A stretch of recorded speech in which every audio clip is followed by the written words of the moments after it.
Hi there, this is Afro Perspectives.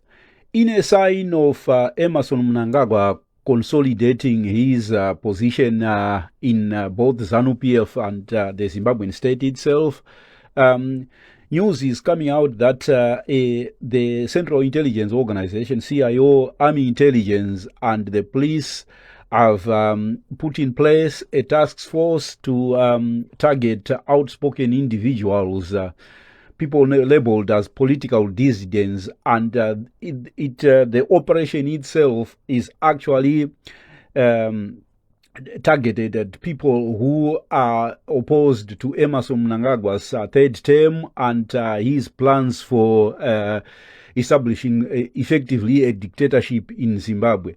So this is what's coming up. It signals Emerson Mnangagwa's desperation, and although the ZANU-PF itself has got its has started its National People's Conference just yesterday, it shows that Emerson Mnangagwa has long put in place plans for establishing a dictatorship in Zimbabwe, and the two terms were just a sort of a test for what's actually going to come. And once Emerson Mnangagwa has put in place these plans, the second phase is actually to consolidate his grip on power. And there is make no mistake about that, this is a dictatorship in the making. And Emerson Mnangagwa has targeted key individuals to actually to suppress any sort of dissent, and anyone who is opposed to the dictatorship is actually a target. Amos Chibaya, the Mukoba constituency member of parliament, has actually been charged and is in jail. And then names that are coming up as targets are Tendai BT, key members of the Citizen Coalition for Change. And so this is where we are. And then another figure that's been cited as a name that is part of the operation is Joanna Mamombe. Joanna Mamombe has recently been accepted by Oxford University, so it's not clear whether how they intend to actually to pursue someone who's left Zimbabwe and who is now abroad studying. But what those who are aware of what's happening is that Job Sikala is already under surveillance, and then the human rights lawyers, they are being pursued. And then what the task force itself is extends across Zimbabwe's borders. So people who organize demonstrations, say in places like the United Kingdom and South Africa, they are likely to be caught up in this operation. And what it says is that Emerson Mnangagwa is preparing for the ZANU-PF Congress for 2027 and then subsequent elections in 2028. So Emerson Mnangagwa is already past this thing. The second term is made sure that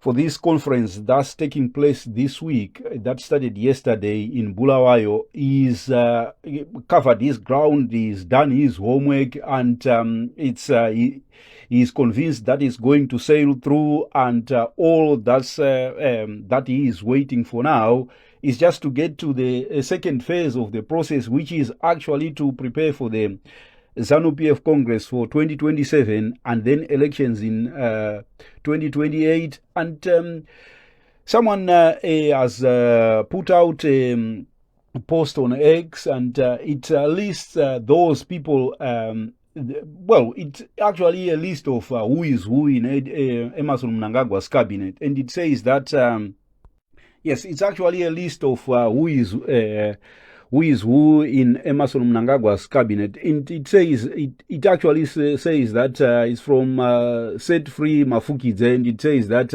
the following people have no political careers or political life without Emerson Mnangagwa. So there is start with Owen Muda Ngube, and then number 21 is Joram Gumbo, and it lists practically Emerson Mnangagwa's cabinet. So all these people, it's saying they are behind the Vision 2030. They support Emerson Mnangagwa having a second term.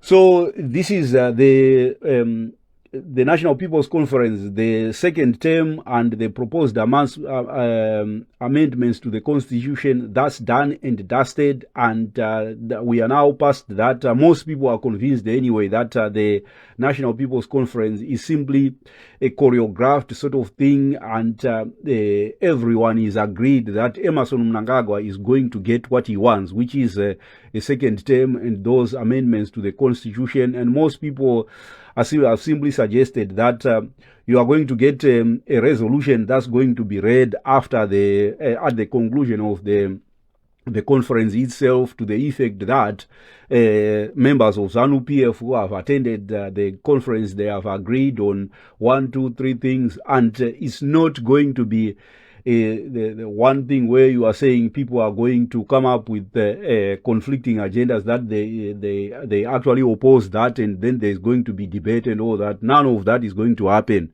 This is ZANU-PF. It's actually a choreographed sort of thing, like what they did with when they impeached Robert Mugabe and all that.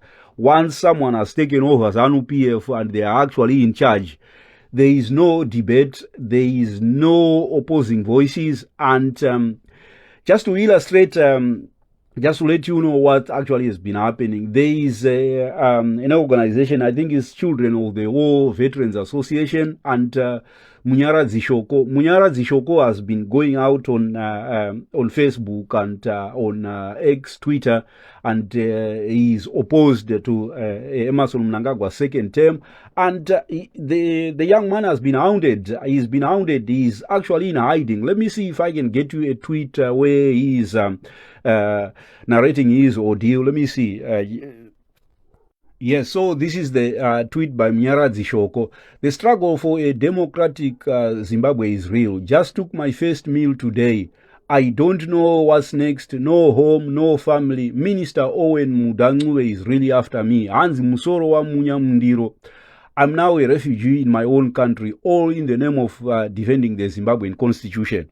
Yeah, so this is the tweet from Mnyara Zishoko. It's from a few days ago, and this is someone who is actually a ZANU-PF member. It's not a member of the opposition, or is he aligned to Triple C. This is just a member of ZANU-PF. Mnyara Zishoko is ZANU-PF, pure blood ZANU-PF, and they are actually is in hiding somewhere, and he cannot actually is not free at all.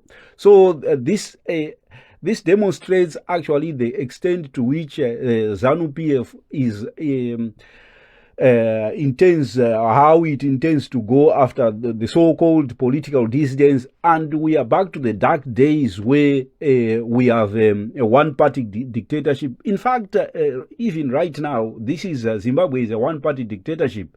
The Triple C has been swallowed up by ZANU-PF. They have used Sengezo Shabangu to decimate the party into oblivion, and now we do not have an opposition at all. And then the few people that are remaining, that are outspoken, people like Tendai BT, Amos Chibaya, James Ontimba, and they have been incarcerated for days without any access to legal representation or bail.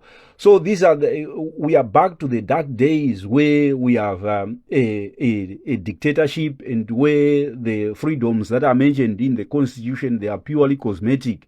And Emerson Mnangagwa is planning a crackdown on opposition, those who are opposed to his one-person rule, and who are opposed to Emerson Mnangagwa using his family for personal enrichment. And this is where we are. This is where we are. These are the sort of plans Emerson Mnangagwa has in place for Zimbabwe. If you think the past from 2017 up to now has been the situation has been worse. We are actually in for the worst things to come. A dictatorship is actually in the making, and make no mistake about that, Emmerson Mnangagwa is leaving no stone unturned. He's using, like I've said before, he's using the CIO, the army, and the police, and they are all working together to sniff out any opposition. Thank you so much for tuning in, and please, if you have not subscribed, please don't forget to subscribe. Thank you. Siyabonga. Goodbye.